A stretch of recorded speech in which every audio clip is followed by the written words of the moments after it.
Layman councillor എന്ന് പറയും. ഇപ്പൊ ഞാനൊരു പ്രൊഫഷണൽ സൈക്കോളജിസ്റ്റ് ആണ്, കൗൺസിലറാണ്. പക്ഷെ നിങ്ങൾക്കൊരു ലേമാൻ കൗൺസിലർ ആവാം.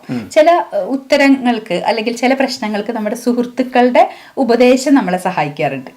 അപ്പൊ അതുപോലെ ആസ് എ ഒരു ഫ്രണ്ട് എന്ന നിലയ്ക്ക് ഐഡന്റിഫൈ ചെയ്യാൻ പറ്റിക്കഴിഞ്ഞാൽ തന്നെ നിനക്ക് ഇങ്ങനെ ഒരു പ്രശ്നം ഉണ്ടല്ലോ, നിനക്ക് ഇതിനൊരു സഹായം വേണം, അതല്ലെങ്കിൽ സുഹൃത്ത് എന്ന നിലയ്ക്ക് മോട്ടിവേറ്റ് ചെയ്യാൻ പറ്റും.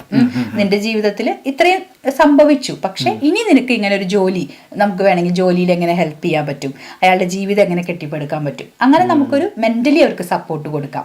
സോഷ്യൽ ഗ്രൂപ്പുകളിലേക്ക് ഇത്തരം കാര്യങ്ങൾ അതിജീവിച്ചിട്ടുള്ള ആൾക്കാരുടെ പോസിറ്റീവ് ഗ്രൂപ്പിലേക്ക്, ഗ്രൂപ്പ് പോലത്തെ ഇപ്പൊ നമുക്ക് അങ്ങനത്തെ ഒരു ഗ്രൂപ്പ് അവിടെ ഫോം ചെയ്യേണ്ട അവസ്ഥയാണ്. ഡിസാസ്റ്റർ. അപ്പൊ അവരുടെ ഒരു, ഞാനും ഈ ഒരു സാഹചര്യത്തിൽ കടന്നുപോയ ആളാണ്, പക്ഷെ അതിനുശേഷം ഇങ്ങനെ അതിജീവിച്ചതാണ്. അപ്പൊ അത് നമുക്ക് സപ്പോർട്ടീവ് ആയിരിക്കും. പിന്നെ നല്ല സുഹൃത്തുക്കൾ നമുക്ക് നമ്മുടെ ജീവിതത്തിലുള്ള പല കാര്യങ്ങളും ഷെയർ ചെയ്യാനായിട്ട് സാധിക്കും.